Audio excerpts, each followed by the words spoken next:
natural phenomenon. Lightning. Many times you might have observed lightning on rainy days. Have you ever thought how lightning actually occurs? Let us explore about it. We know that warm air, being less dense and lighter than cool air, moves upwards. This causes cool air to move under warm air. The action of rising of warm air and sinking of cold air sets up strong upward winds of warm air. When warm air rises up in the higher levels of the atmosphere, it cools and condenses some of the vapor in the air into water droplets. Due to condensation of vapors, heat is released. This released heat warms the air in the higher region of the atmosphere. The warmer air continues to move upwards with greater force. This gives rise to the formation of a heavy, dark rain cloud called storm cloud. When such strong winds move upwards through the cloud, water droplets present in the cloud start rubbing against each other. This action of rubbing of water droplets causes separation of huge amount of charges in the cloud. Although the cause behind the separation of charges is not completely understood, negative charges generally get accumulated near the lower portion of the cloud and positive charges near the upper portion of the cloud. When the amount of positive and negative charges on the upper and lower portion of a storm cloud becomes intensely large, then the electric charges begin to flow with high speed through the air between them. When the opposite charges of a cloud meet together, they produce an intense electric spark between the cloud. This electric spark causes a flash of lightning that we see during the rainy season. The electric sparks heats up the air in the path of lightning enormously, such that its temperature reaches about 30,000 degrees Celsius, which is hotter than the sun's surface. As a result, the enormous amount of heat produced expands the air and produces a loud sound called thunder. Also, when lightning strikes, a huge amount of electricity gushes through the air. This causes the air to vibrate and we hear sound. Thus, it is lightning that causes thunder. Benjamin Franklin, through his famous kite experiment, showed that clouds contain electric charges. The lightning conductor, the device used to protect tall buildings from damage caused by lightning during a thunderstorm, is called a lightning conductor. It was discovered by the famous scientist Benjamin Franklin. A lightning conductor consists of a thick copper string with several sharp metal spikes connected to its upper end. The lower end of the copper string is fixed to a metal plate buried inside the ground. When lightning strikes, it hits the upper end of the lightning conductor rather than the building. The electrical energy of lightning produced flows through the metal string and discharges safely into the ground through the buried metal plate. As the electrical energy generated by lightning does not pass through the building, no damage is caused to it. Thus, lightning can be discharged into the ground through a lightning conductor without causing any harm to tall buildings, factory chimneys, radio and TV transmission towers, etc. Many of the modern buildings are surrounded by a network of strips instead of a single strip, with their foundations sunk deep into the ground. This serves a better lightning conductor and ensures safety of the building. Let us now learn some of the safety measures to be taken to protect ourselves against lightning strikes during a thunderstorm. Seek shelter in buildings fitted with lightning conductors to you are driving and do not find a place to hide, stay in your car as it will offer excellent lightning protection. Do not lie down on the ground, especially when it is wet, because the lightning current is conducted through wet ground. Do not take shelter under trees, as this could be very dangerous. If you are in a forest, then seek shelter under short trees rather than long trees, as they are less likely to get struck by lightning. Avoid using plugged-in electrical appliances.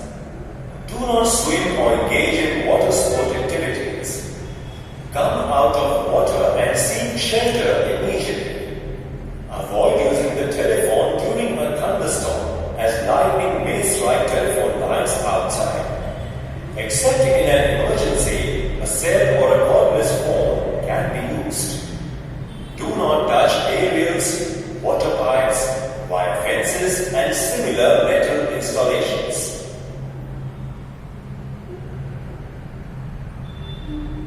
Earthquakes.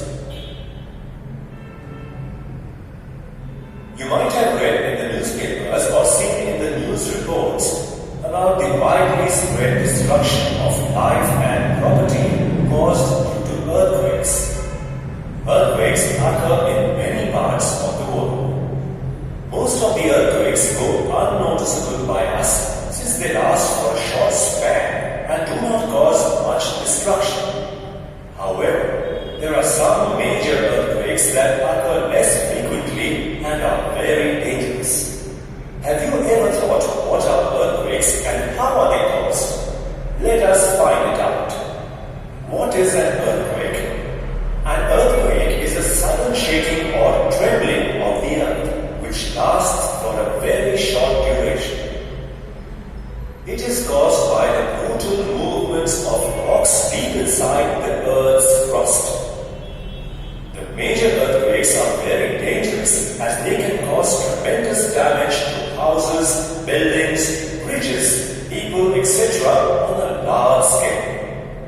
Many people die during an earthquake when they get buried under the debris of huge buildings and houses. Floods, landslides, and tsunamis can also be caused due to earthquakes. Some of the major earthquakes that occurred in India were one on 26th January 2001 in Bhuj, district of Gujarat, and the other on 8th October 2005 in URI and Tanghat towns of North Kashmir. In both of these earthquakes, there was a great loss of human life and property. In order to understand why an earthquake occurs, we have to first understand the internal structure of the earth. Structure of the earth. The internal structure of the earth is made up of three main parts, namely crust, mantle, and core. Crust. Crust forms the outermost layer of the earth. It is not a single continuous piece, but is made up of huge rock pieces. Each piece of the earth's crust is called a plate. The earth is divided into 7 large plates and several small plates, which together are known as tectonic plates. The crust is thinner at the ocean floor as compared to the regions under the continents. The plates on which the continents exist are known as continental plates, whereas those plates where the oceans exist are known as oceanic plates. Mantle. The mantle forms the central region and the middle layer of the earth between the crust and the core. Its thickness is about 2,900 kilometers and is primarily made up of a mixture of solid rocks and hot molten rocks, similar to lava coming out from a volcano. The heat coming from the core warms the mantle, and this heat in turn sets up huge conventional currents in the mantle. This can set the mantle in very slow motion. The huge conventional currents set up by the mantle cause the plates of the Earth's crust to move very slowly. is the reason why earthquakes occur primarily at the boundaries of the moving plates of the Earth's crust. Core. Core is the innermost layer of the Earth, primarily made up of nickel and iron. It is extremely hot. The core includes almost 16% of the Earth's volume. Our Earth's core can be divided into two parts. The part closer to the mantle called the outer core and the part at the center of the Earth called the inner core. The outer core is about 2,300 kilometers thick and contains iron and nickel in the molten state. It is in a liquid state with an extreme temperature of more than 4,000 degrees centigrade. On the other hand, the inner core is in the solid state, containing solid iron. As it experiences a tremendous amount of pressure, it is about 1,200 kilometers thick. How an earthquake occurs? Earthquakes occur when the moving plates of the Earth's crust slide past one another or when they collide with one another. This results in a disturbance in the Earth's crust, which in turn causes earthquakes on the surface of the Earth. The plates on the outer crust are arranged in such a manner that they resemble a zigzag puzzle. These plates have rough edges such that their relative movement is not smooth. When two plates slide past each other, they rub against one another such that their rough edges get entangled or locked with each other.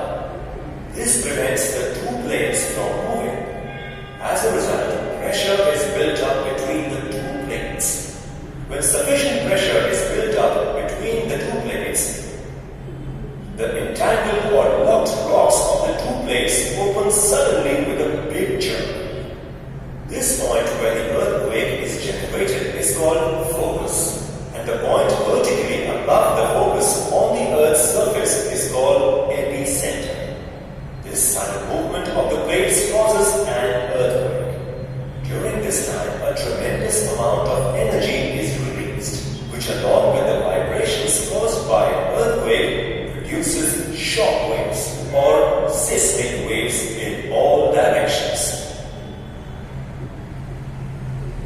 When a volcano eruption takes place, or when a meteorite hits the Earth's surface, or when an underground nuclear explosion takes place, a slight earthquake can also be caused on the Earth. They are called tremors. However, most of the earthquakes occur due to the movement of the Earth's plates. Earthquakes normally occur at the plate edges as they are weak zones. These weak zones are also known as seismic zones or fault zones. In India, Kashmir, western and central Himalayas, the whole northeastern part, the run of Kutch, Rajasthan and the Indo-Gangetic Plain, and also some areas in South India are some of the most threatened areas for earthquakes to occur. In short, we can say that earthquake is a disastrous phenomenon which cannot be presumed in advance. Measurement of seismic waves. Now we know that earthquake tremors produce shock waves or seismic waves, which travel in all directions and reach the Earth's surface. But have you ever thought, how are these waves recorded? The seismic waves are recorded by an instrument called the seismograph. Seismograph is also known as seismometer. It consists of a heavy weight like a metal ball suspended with a wire. A small pen is attached to the lower end of the metal ball. Its tip touches a sheet of graph paper, which is bound around a rotating drum. This is placed on a fixed base. The base is fixed rigidly on a solid rock on the Earth's surface. So, when the Earth shakes, the fixed base shakes and also the drum rotates. The suspended metal ball oscillates, due to which the pen traces the relative movement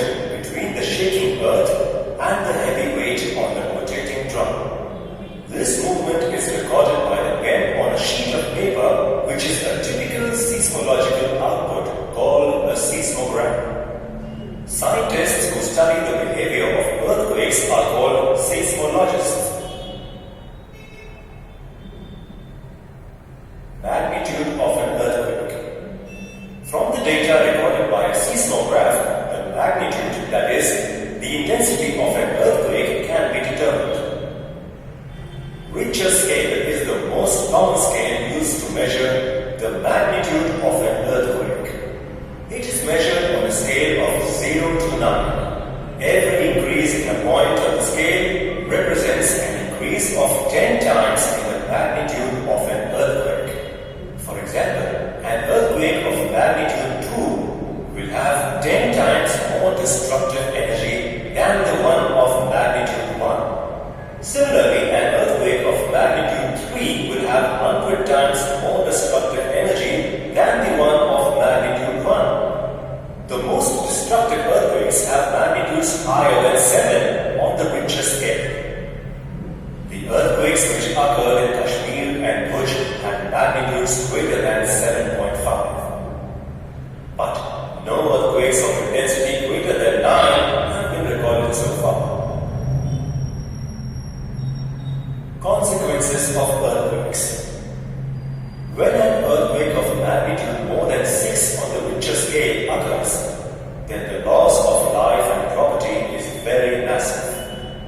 All the man-made constructions such as buildings, bridges, factories, roads, dams, etc. get severely damaged in earthquakes. Many buildings collapse. As a result, many people get trapped or buried under the rubble. Earthquakes can cause fires due to flammable materials, broken gas pipes, or even sparks arising from electrical short circuits. They can cause landslides and tidal waves causing vast destruction in large areas. The communication system comes to a halt. Tall TV towers collapse. Electrical poles get uprooted. The drainage system can burst open, releasing all the effluents that can cause epidemics. Groundwater pipes break open, thereby disrupting the municipal water supply system. Earthquakes also produce huge, powerful waves called tsunamis under the ocean. These waves lead to a considerable damage to life in certain coastal areas, mainly where submarine earthquakes, that is, earthquake and the seafloor occur. Protection against earthquakes. Though earthquakes cannot be predicted, it is important to take certain necessary precautions to minimize the damage caused by it. Most of the damage to human life is caused due to falling buildings, so all these buildings should be designed in such a way that they can withstand major tremors. There is an institute named Central Building Institute at Roorkee, which has developed techniques to build quake-proof houses in India. The major factor which is very important to be considered while constructing such buildings is the quality of materials used, structure and design of the buildings. If lightweight materials are used for the construction of buildings near the earthquake-prone areas, then the loss of life can be reduced. This is because in case the building falls, the damage caused will not be very heavy. All the ceiling fans, air conditioners, air coolers, photo frames, etc. should be firmly secured on the wall because during earthquakes these objects can cause a lot of harm if they fall down. It is also very important that all buildings, especially tall buildings, should have firefighting equipment. This is because some buildings may catch fire during earthquakes due to electric short circuits. Safety measures against earthquakes.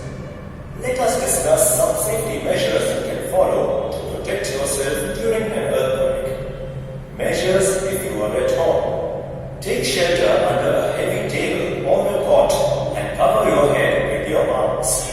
Stay in the same position till the shaking due to earthquake stops. Avoid moving from one room to another. Do not light candles or switch on electric lights. Also, shut off the kitchen gas knobs. If you are in bed, then move close to the wall. Also, cover your head with a pillow. Measures if you are outdoors. Move to an open space away from tall buildings, trees, and overhead power lines. Sit on the ground. If you are in a car or a bus, see to it that you stay inside and ask the driver to drive slowly to an open space. Stay away from bridges, flyovers, tunnels, etc. Always stay